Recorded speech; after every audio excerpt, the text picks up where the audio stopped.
Bharatiya Janata party कल्याण जिल्हाध्यक्ष श्री नंदू परब यांनी मनसे प्रमुख श्री राजसाहेब ठाकरे यांच्यावरती जी टीका केली ती आम्हाला भारतीय जनता पार्टीच्या कार्यकर्त्यांना न पटणारी। कारण आजपर्यंत मराठी माणसांवर ज्या वेळेस अन्याय झाला त्यावेळेस ठाकरे परिवारातील म्हणजे अगदी हिंदू हृदय सम्राट बाळासाहेब ठाकरेंपासून तर राज ठाकरेपर्यंत या सर्वांनी अत्यंत कठोर भूमिका घेतलेली आहे आणि मराठी माणसाला न्याय मिळवून देण्यासाठी महाराष्ट्र नवनिर्माण सेनेचे कार्यकर्ते, तळागाळातील सर्व कार्यकर्ते मराठी माणसाच्या पाठीमागे वेळोवेळी उभी राहिलेली आहेत आणि मराठी माणसाच्या हक्कासाठी निर्माण झालेली चळवळ म्हणजे शिवसेना आणि यानंतर राजसाहेब ठाकरे यांनी चालू केलेला पक्ष। यामध्ये आपण एक गोष्ट लक्षात घेतली पाहिजे, आम्ही प्रांतवादाला खतपाणी घालत नाही, भाषिक आधाराला खतपाणी घालत नाही, परंतु या महाराष्ट्रामध्ये राहणाऱ्या या 15 कोटी मराठी लोकांचा सन्मान झाला पाहिजे। आता मला असं वाटतं यावेळेस निवडणुका नाही, काहीच नाही, तरी ब्रिजभूषण यांचं नाव घेऊन त्यांनी राज ठाकरे यांच्यावर टीका केली ती आमच्या सर्वसामान्य मराठी माणसाला, आम्ही जरी भारतीय जनता पार्टीचे कार्यकर्ते असलो तरी सर्वप्रथम आम्ही मराठी आहोत आणि आम्हाला मराठी असल्याचा अभिमान आहे। आम्ही कोणत्याही इतर भाषिकांचा अपमान करू इच्छित नाही, त्यांचा योग्य तो सन्मानच आहे, परंतु आमच्या मराठी माणसांनी काय सर्व परप्रांतीयांचा सन्मान करण्याचा ठेका घेतला आहे का? त्यांनी आमचा अपमान करावा आणि आम्ही त्यांचा सन्मान करावा, ही कोणती परिभाषा? नंदू परब हे जरी भारतीय जनता पार्टीचे जिल्हाध्यक्ष असले, अहो तुम्ही लोकांची कामं करा, तुम्ही सत्तेमध्ये आला आहात, कल्याणपूरमध्ये पाणी प्रश्न आवासून उभा आहे, तुम्ही आज इथल्या लोकांच्या चाळीमध्ये घराघरांमध्ये फिरा, लोकांना 10-10 मिनटं फक्त पाणी येतं, प्यायच्या पाण्याचे वांदे आहेत, जे पाणी येतं ते सुद्धा गढूळ स्वरूपाचं असतं। ते प्रश्न सोडवण्यासाठी हे तळागाळातले भारतीय जनता पार्टीचे कार्यकर्ते लोकांच्या पाठीमागे रात्रंदिवस फिरत असतात। त्यावेळेस तुम्हाला फोन केल्यानंतर मात्र तुम्ही फोन उचलत नाही। तुम्ही इतर लोकांना खुश करण्यापेक्षा तुम्ही सर्वप्रथम भारतीय जनता पार्टीच्या कार्यकर्त्यांना लक्ष द्या आणि हा जो तळागाळातला कार्यकर्ता आहे याने अगदी आमदारकीच्या वेळेस, खासदारकीच्या वेळेस आणि या महानगरपालिकेच्या वेळेस म्हणजे जिथे लोकशाही जन्माला येते त्या स्थानिक स्वराज्य संस्थेच्या वेळेस ज्या तळागाळातल्या कार्यकर्त्यांना प्रतिनिधित्व भेटायला पाहिजे होतं, त्यांना सुद्धा काम करण्याची संधी मिळायला पाहिजे होती, त्यावेळेस मात्र पक्षाने धनदांडग्या श्रीमंत लोकांना संधी दिली आणि सामान्य 15-15 वर्ष काम करणाऱ्या कार्यकर्त्यांना तुम्ही पाठीमागे ठेवलं।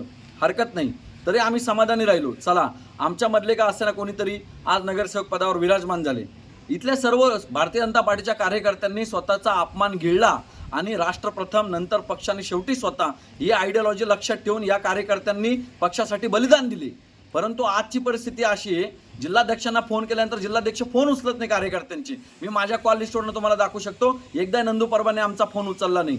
माझं नंदू परबांना हे सांगणं आहे, तुम्ही भारतीय जनता पार्टीचे जर जिल्हाध्यक्ष आहात तर इथे तो उत्तर भारतीय असू द्या, तो मराठी असू द्या, कुणीही असू द्या, लोकांच्या प्रश्न सोडवण्यावर तुम्ही काम करावं, ना की राज ठाकरे यांच्यावरती जर टीका करून लोकांना पाणी भेटत असेल, राज ठाकरे यांच्यावरती टीका करून जर लोकांचा शिक्षणाचा प्रश्न सुटत असेल तर तुम्ही दररोज टीका करा।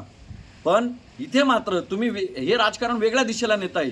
या सर्व गोष्टीला आमच्या तळागाळातल्या भारतीय जनता पार्टीच्या कार्यकर्त्यांचं अजिबात समर्थन नाही। साहेब ठाकरे यांनी वेळोवेळी मराठी माणसाचा मुद्दा लावून धरलेला आहे, मग अगदी रेल्वेमध्ये भरती असेल त्याचाही मुद्दा लावून धरलेला आहे।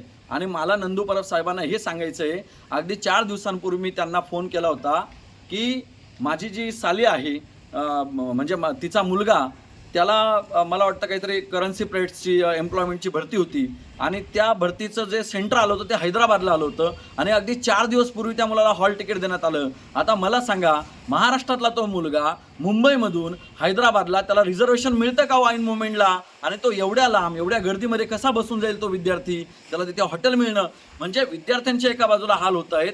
परंतु जिल्हाध्यक्ष महोदय, राजकारण करण्यापेक्षा तुम्ही पहिली या सर्व समस्यांवर लक्ष द्या, तळागाळातल्या कार्यकर्त्यांना न्याय द्यायचा प्रयत्न करा। आज या चिंचपाड्यातून भारतीय जनता पार्टीचा चंद्रशेखर म्हात्रे हा निष्ठावान कार्यकर्ता निघून गेलेला आहे। का बरं? कारण त्याने 15 वर्ष काम केलं तरी पक्ष त्याचं स्वप्न पूर्ण करू शकला नाही। जर पक्षाची स्वप्न कार्यकर्त्यांनी पूर्ण करायची आहेत तर कार्यकर्त्यांची स्वप्न सुद्धा पक्षाने पूर्ण केली पाहिजेत।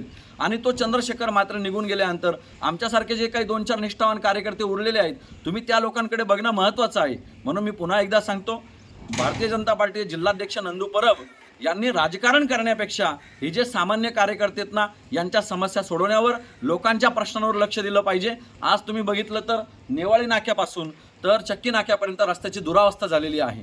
यासाठी तुम्ही आवाज उठवा, तुम्ही आंदोलनं करा, तुमची सत्ता आहे आणि तुम्ही लोकांना सुविधा द्या. आम्ही आता या तुमच्या राजकारणाला वैतागलेलो आहोत. आता आमचं एकच म्हणणं आहे की तुम्ही फक्त लोकांच्या समस्या सोडवण्यावर लक्ष द्या. एवढी नंदू परब साहेबांना विनंती आहे. राज ठाकरे साहेबांवरती टीका करून आपल्याला काही मिळणार नाही. आमच्या सर्व तळागाळातल्या भारतीय जनता पार्टीच्या कार्यकर्त्यांचं नंदू परबांच्या राज ठाकरेंवरती केलेल्या टीकेला अजिबात समर्थन नाही. आम्ही पहिले मराठी आहोत. जरी भारतीय जनता पार्टीचे कार्यकर्ते असलो तरी आम्ही मराठी आहोत. आम्हाला मराठीचा अभिमान आहे. त्याचबरोबर इतर भाषिकांचा सुद्धा सन्मान देखील आहे. परंतु नंदू परबांनी ब्रिजभूषण यांच्यावरती टीका करून त्या उत्तर भारतीय लोकांना खुश करण्याच्या नादात या 15 कोटी मराठी माणसांना नाराज करता कामा नये. एवढं लक्षात घ्या. कोणताही प्रांतवाद करू नका, भाषावाद करू नका. त्याला तळागाळातले कार्यकर्ते थारा देत नाही. तळागाळातल्या कार्यकर्त्यांना फक्त आणि फक्त लोकांच्या समस्या सोडवण्याशीच जास्त प्रायोरिटी आहे. म्हणून माझी विनंती आहे सर्व राजकीय लोकांना की लोकांच्या समस्यांवर लक्ष द्या. नंदू परबांच्या वक्तव्याचं आम्ही भारतीय जनता पार्टीचे तळागाळातले कार्यकर्ते यत्किंचितही समर्थन करत नाही. धन्यवाद. जय महाराष्ट्र.